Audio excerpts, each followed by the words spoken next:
Hello, hello, hello, how's it going? There's gonna be noises in the background. My daughter is not happy. So my apologies for the background screaming.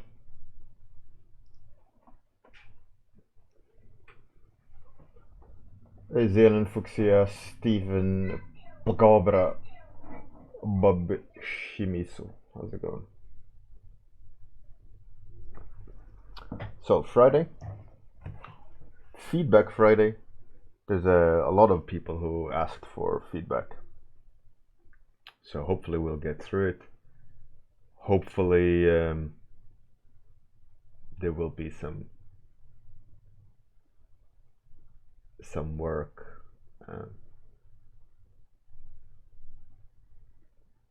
done in the sketching, but also some information given.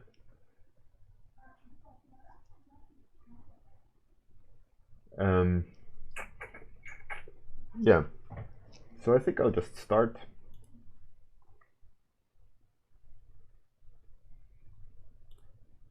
And yeah, so I think this is Fuchsius, if I'm not mistaken. Yeah, it's Fuchsius. So for Fuchsius, I think it's really interesting. It's really good. I think overall it passes the squint test. One thing though, in terms of I would say pieces of shapes, as in if you look at like that space, that space, that space, that space, that space, that space, it's all a lot of very similar sized shapes, even in the tornado and in the distance between the electricity. Not squeak test, Pacobra, squint. When you squint, if you make your eyes into thin slits and you kind of look at a piece, you're leveling out all the subtleties and you're only seeing the major value differences.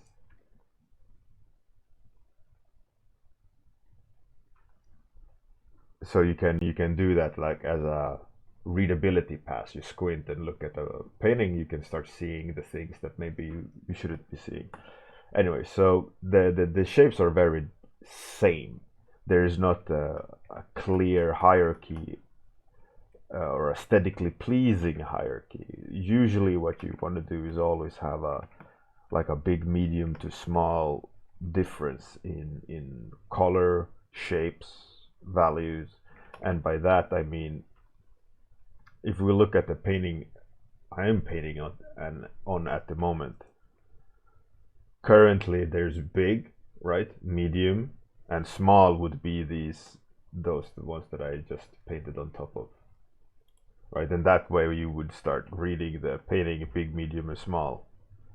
So now it's a clear separation, right? But if I would start adding a lot of similarly shaped spots of value, we're starting to obscure that relationship.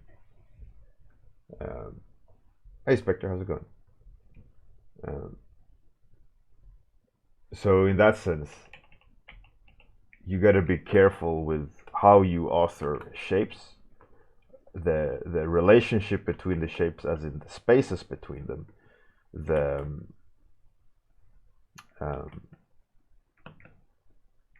negative spaces, as in the hollow air that's in between my two hands.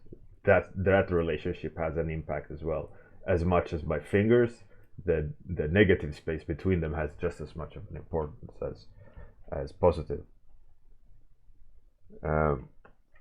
Which brings me on the topic of hands, which brings me to the second point, which I think is making the image not fail, but it's a weakness, is the light well, primarily it's the positioning of the hands.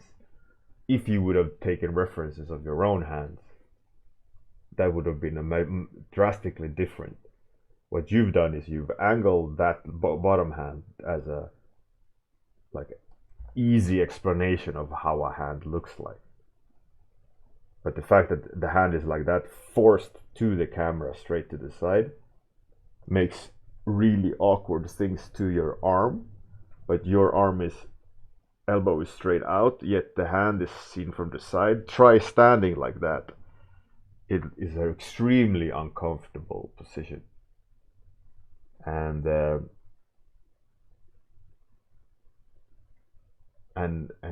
with some reference, take your whole upper body as a reference, and look at how you would position the hands correctly. Because at the moment, the hands, which is a extremely vital part of the narrative of your illustration, it's falling short there, and it's not as strong as it could be.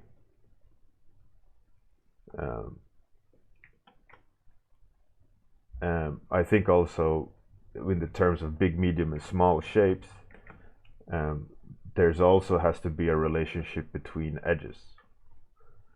So in this painting on the right, which I don't have zero idea what I'm doing, I'm moving the pen. If I blur this, right, now it's an even blur. But if I would erase this edge, we naturally gravitate to this edge, right? But now most edges are the same, and we are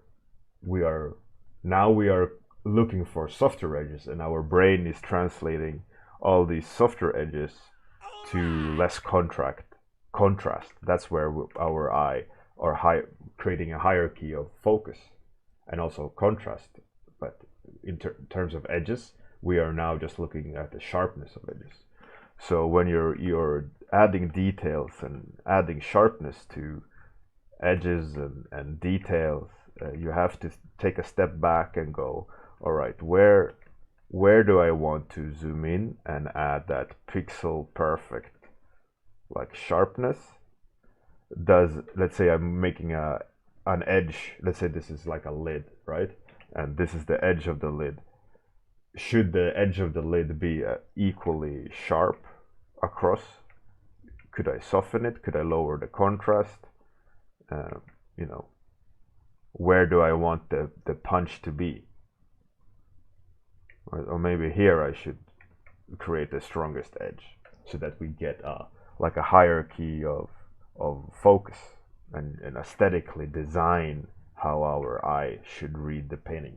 That information should still be there, but you have to question to what extent do you push it? To what extent do you noodle it, right? So one of my points is the head and the jawline of the head.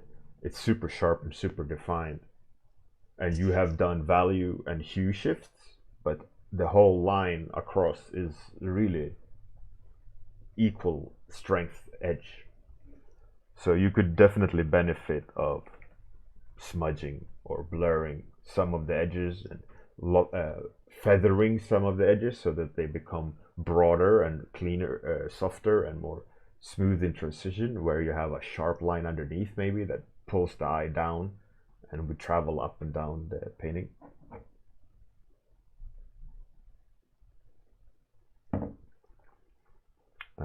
So that goes across the whole painting.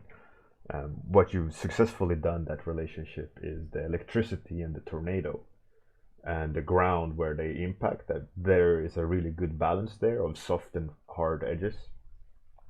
But then the certain places there is not that translation, and your images are becoming quite noisy. So there's three major points, right? The equal sized lumps of information, hands, which is a flaw, and edges, and it's about finding that right balance. And the bicep shoulder arm relationship in light is wrong. It's not correct. Pacobra, contrast in brushwork, yeah, like edge contrast. In general, you should treat all edges you should be a rude person and treat all edges unequally. There's some edges that needs to be sharp, some edges that needs to be soft, some edges that need to be lost, and the balance between them is absolutely up to the discern of the artist. But like with all things, if it's even applied across the board, it's just going to be noise, and it doesn't matter how much you try when the attention is equally divided. Hey Mitkov, how's it going?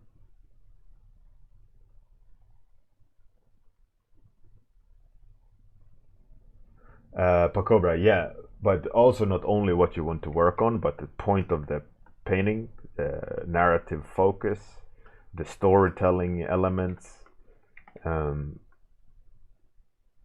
Like a simple thing, let's say an evil mastermind, right? You can design him all these little cool things everywhere, you can details everywhere. Or if you would blanket his face in a lot of shadow and we would only see a little bit of hints of details. And the question is, which is better, when we see all the little cool little details evenly lit or evenly distributed information, or the sense of his evilness, right? He's cloaked in darkness, and we can see some of all these cool design elements, but they're carefully authored. Or there's a lighting situation where a lot of 40% of his face is lost in shadow or a soft edge, or and we can shift our focus down to where even the same design is on each side of the head, but we lose this one because this one gets more emphasis.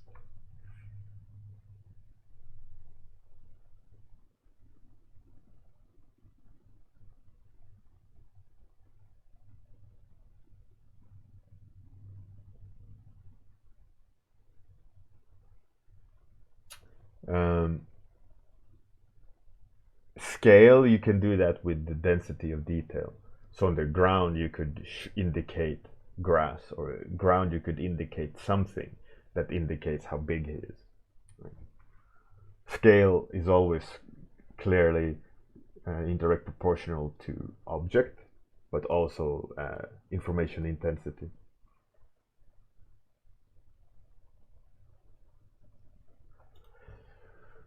All right, next person. So this is Fer Sancho.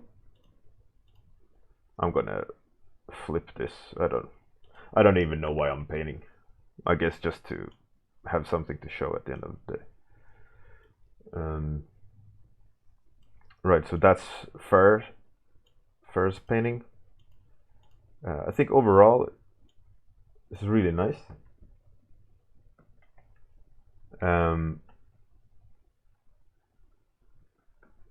There's a lot of excess in the image, and by that there's a lot of diagonals that goes that way, and then them go that way, and you're creating intersections of focus, of points of contention.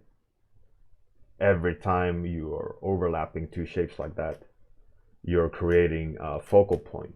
You're creating like anchor points for the eye to go to, tick, tick, tick, tick, tick, tick. So if you close your eyes and open and look at that image, you're instantly going on the intersection points. And you should use that to your advantage. But when you overdo it, like again with like, let's say, shapes and forms and so on, there's a tendency of creating too much noise, too much pattern, right? You're repeating the same behavior over and over and over, and it stops the that carefully authored balance between information and you're just making noise. So what I would recommend is that you ease off on the Xing of the clouds on the whale, I would probably simplify it to maybe one stream of smoke, and not having it such a such a dissecting way. And for the airplane, I think the airplane is really cute. I think this like a cloud whale is really pretty, but I think a big problem here is that it comes off as rock or wood, like sandstone or wood, rather than cloud. What you gotta be careful with is intensity and bounce light, intensity of depth of shadow, and the bounce light. One thing that's really telltale of clouds is the way how they absorb light and shift light and bounce light between each other. And when you do really solid shadows, solid shadows tend to indicate solid material, right? So as an example, like you can put, this is, I'm just putting a lighter color on, which is, you know, a bad move, but on my end, but let's see if I can make it work just quickly.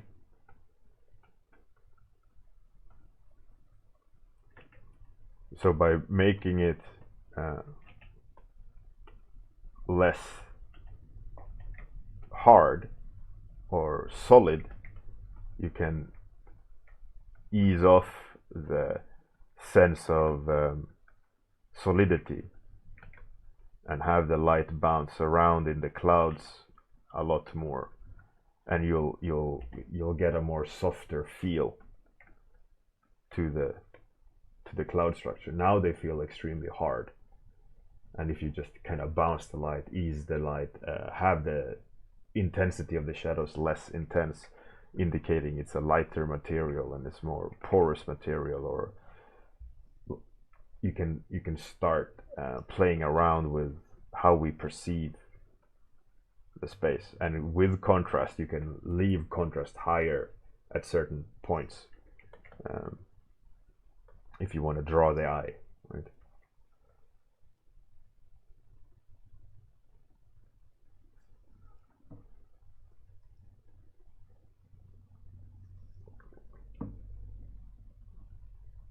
So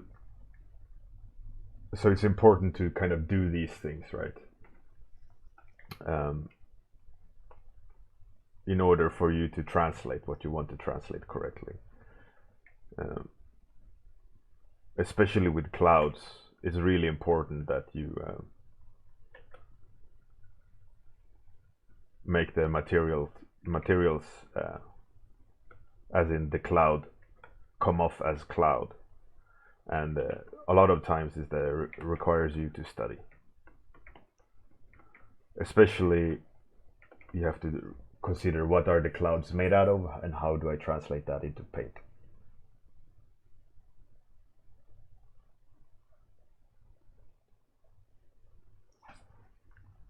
So yeah, that's the biggest, I'd say the two biggest things in this painting is the kind of solidity of the clouds, that they don't come across as clouds, and a lot of the Xing in the painting, across the painting.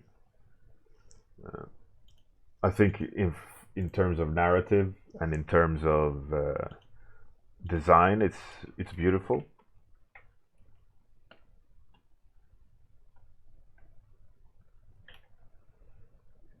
You just gotta, you know, like push the feeling a little bit more.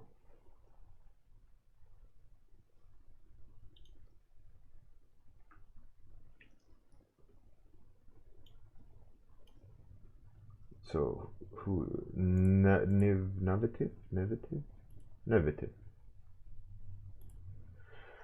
So this is Nevative's painting. I think it's cool. It's a beautiful story.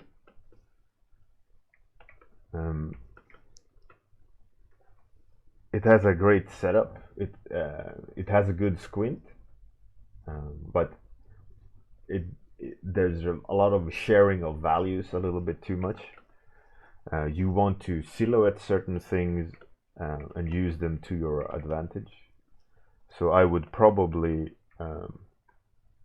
like silhouette her a bit, just a little bit.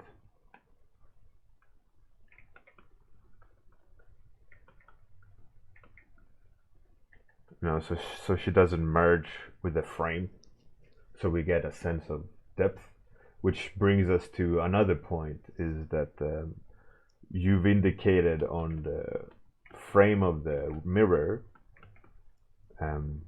right facing direction of the mirror, but it is left facing, right? The mirror is pointing bottom left. It's not pointing bottom right, but the highlights are the opposite, which breaks depth, these highlights.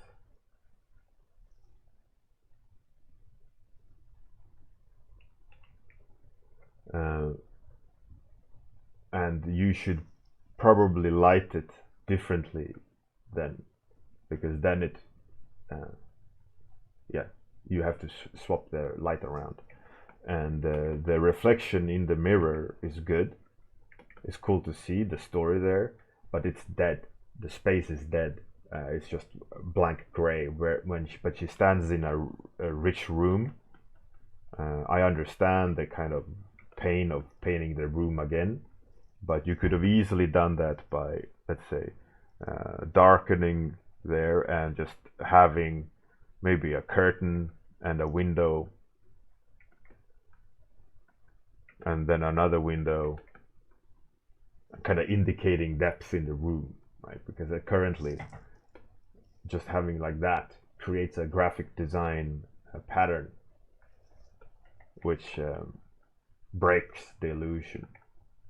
It's not good, right? You want anything you include has to have a reason for it to be there. I mean, there's nothing wrong with adding graphic elements to an illustration if it's warranted, but at the moment it comes off as a mistake rather than a break, like fourth wall, right?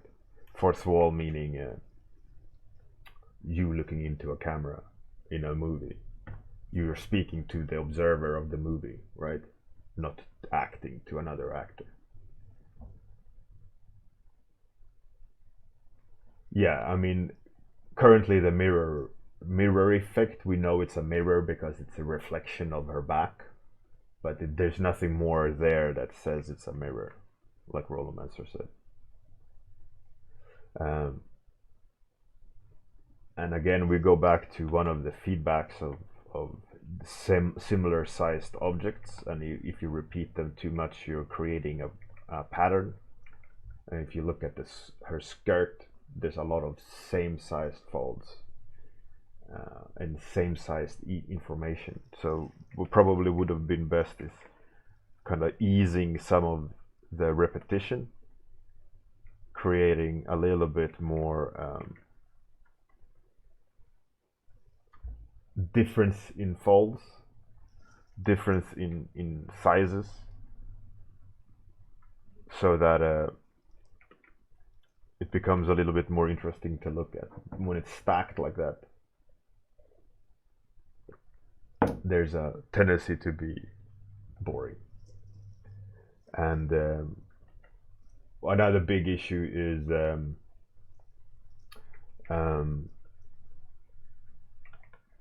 all the material are reflecting in the same way, and they have their own specularity in the same way. Yet there is a difference there in material. Like if I would do a quick example, like let's take a color dodge, right? And add a shine there to the cup. The cup now is the only thing that has a material definition, separation, right? Because all the other ones, all the other materials, now I'm dodging the shit out of it on purpose, right?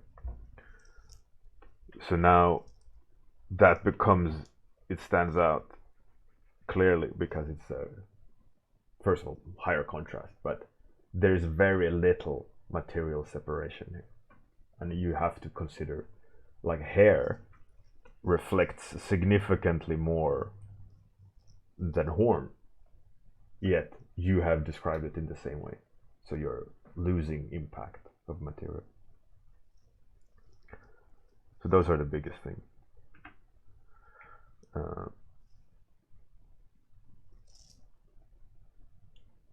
So this is Grias.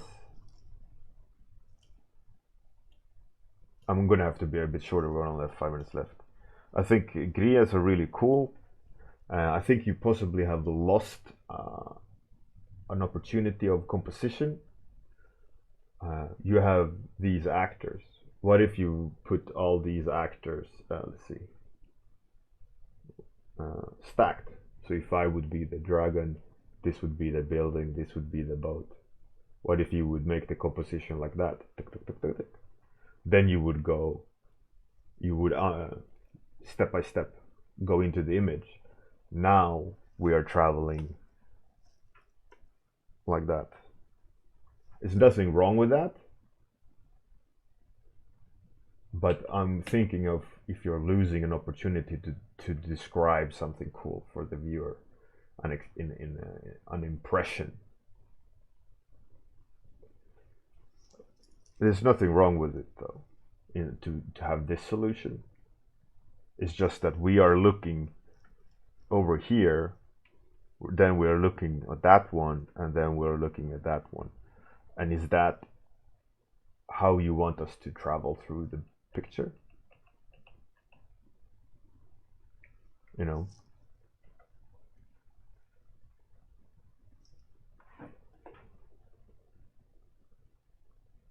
Now it changes it up a little bit. Now the focus is on the castle and the boat, right? Oh, nice. And what if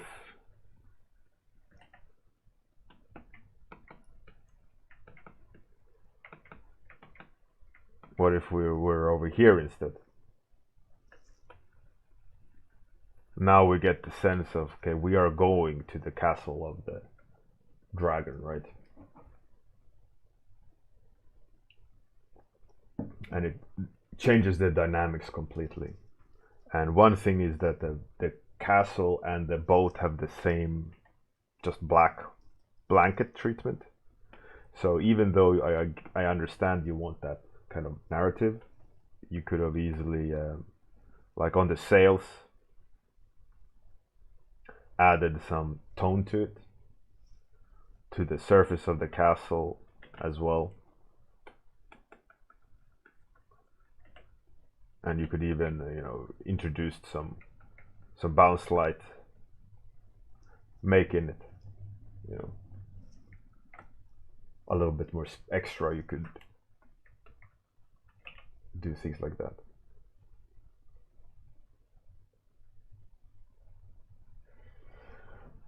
You didn't really do a vertical composition and extended it to the right. You've done a horizontal composition. I'm just saying, I'm just pointing out that maybe your narrative would probably be better, tighter like this than your original.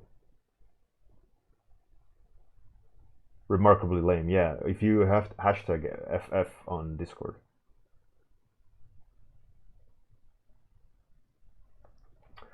Yeah, and like Rolomans was saying, it's quite like pixel pushed or edge hugging information.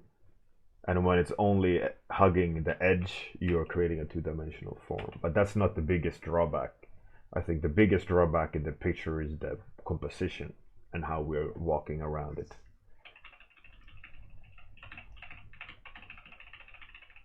Let's see if we can undo all the way back. Yeah, like this. We're traveling out of the image. We don't have a reason to stay where the narrative is.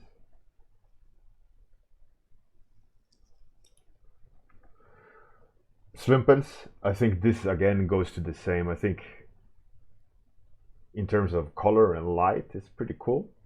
There's no real material separation, and the shapes are the same throughout the image, and it creates a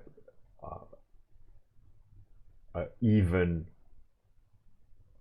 noise. There's no separation really, except here there's a slightly smaller size, but all the other is the same size, evenly distributed across the image, and it creates a flat viewer expression. You know, you could have easily added, let's say, you know, like a material higher shine on the connective part between the ceiling panes.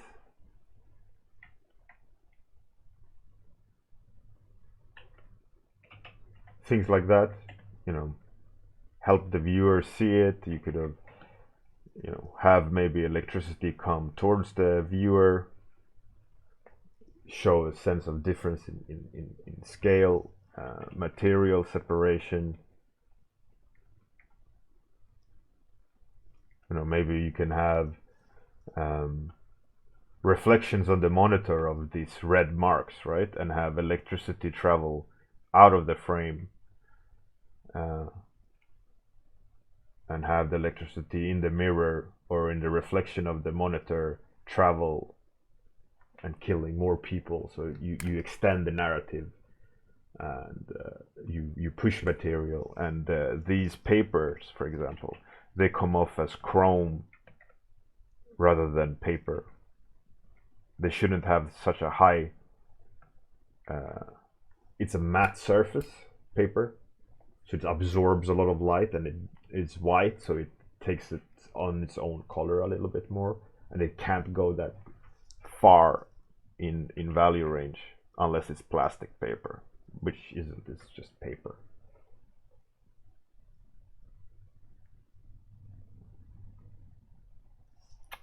So that's the biggest things.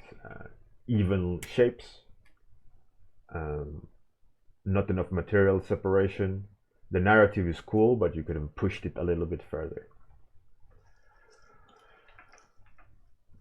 This is an old study, Pacobras. I think it's good.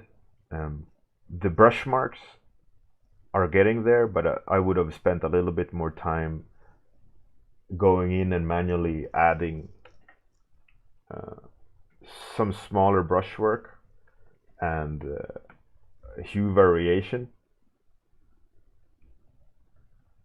you know, to make the areas come alive a little bit more. Obviously, you have to observe that on the reference, and I understand that it's an old study Monday now, and it would probably be too much asked to go back to it.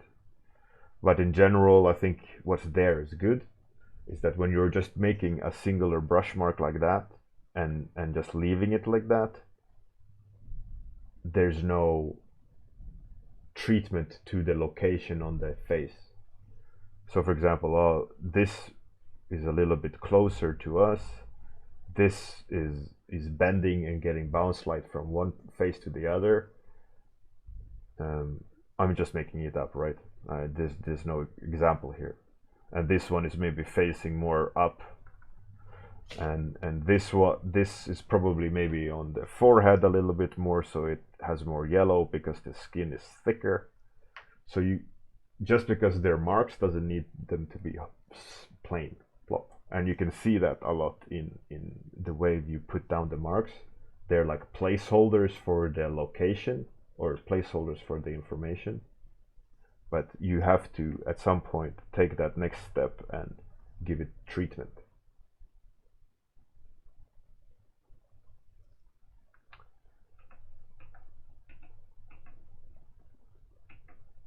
I think for all of these, they're really, really good.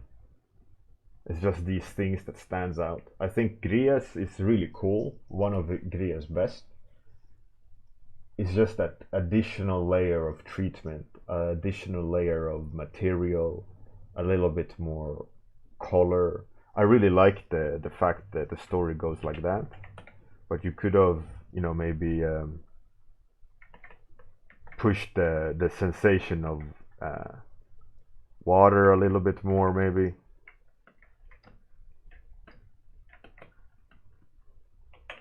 Which, you know, again, like one of the original feedbacks was, you know, material there helps separate the materials a little bit, so it's just not one block of color. It could be a part of the narrative, right? Maybe they have a, you know, a wave. They are the water. It is the fire. Who knows? And I don't think this is needed. It doesn't do anything with the narrative.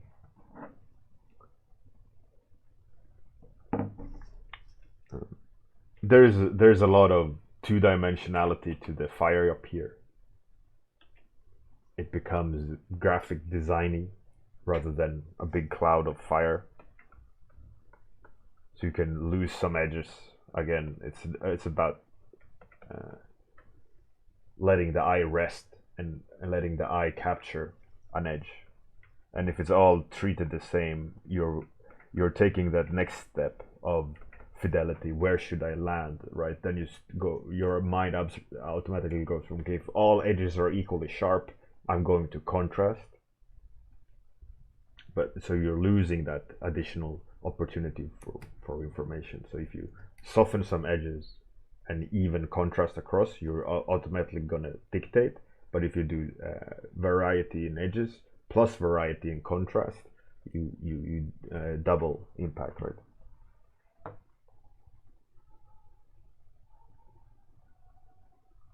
So that's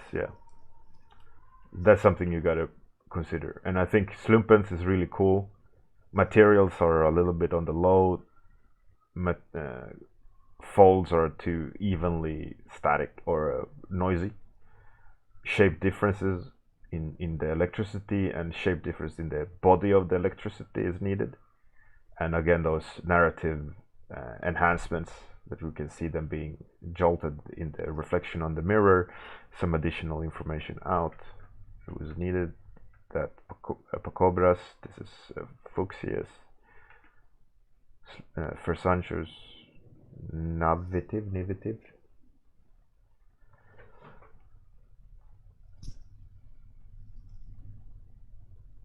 Yeah, it's easily done, but you have to take a step back and consider these things, right? Grias is fantastic. I think Gria, you should try to push it more. This one, you shouldn't let it die in the your fire dragon. By the way, Nevative, the window is beautifully painted. It's really well made in terms of you can see that it's a transparent fabric over in front of a window. It's beautiful. But again, those feedbacks that I talked about would enhance this painting even more. Yeah, and this was my doodle, which was absolutely nothing.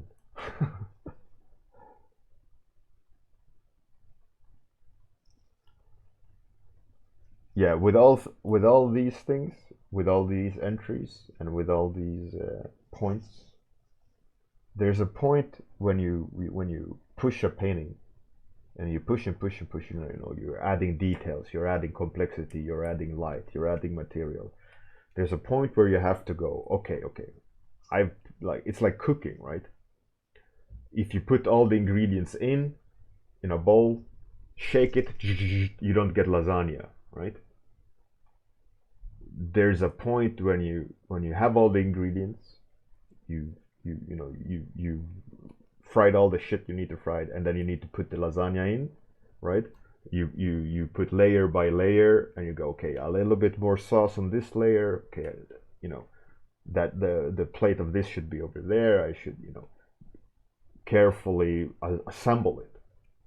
So there's a point when you're painting a painting, you put all the content in there, and the last push of the painting is you putting the lasagna together, right, to go into the oven. So, me and my parables, right? But you have to consider, okay, I need to reduce here, I need to add a little bit more here, I need to shift the color over here, I need to maybe vignette it a little bit. I mean, it's this careful push and pull. The infamous last 5% of a painting that you never be able to reach to 100%, right? This elusive 5% that always keeps trailing. How much can you add? How much can you remove to get it as close as to 100% perfect as possible? But you will never get 100% perfect. But it's that last 5% that takes the longest. Putting content in is quite easy. Is that mastering of edges, mastering of light, mastering of decisions that make a painting that's okay to great. And every time you push a painting to the fullest extent is the only time when you can practice that. If you sketch, you never practice that. If you do studies, you never practice that. It is that act of trying to finding the right balance at the very end and keep pushing that balance until it is as good as you can get it. And with that, a lot of times is take a step back, take a break, look at the painting. Like, okay, what part of the painting do I want to focus on? Is that information really needed? Should I simplify it? Do I need to add more detail there? And you carefully adjust it. You flip the canvas. You take a step back. You squint. Okay, over there. Okay, there I have to do something. My eye goes there. Okay, so should my eye go there or not?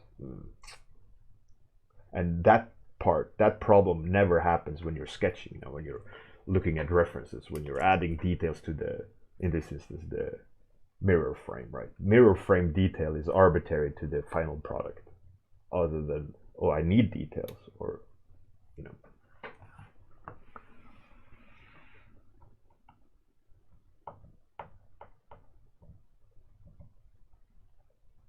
yeah. So it's like that last authoring step. Anyways, let's find someone to rate.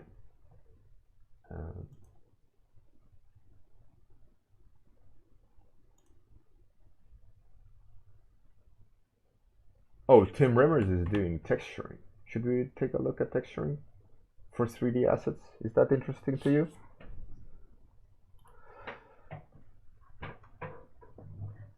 Let's rate Tim.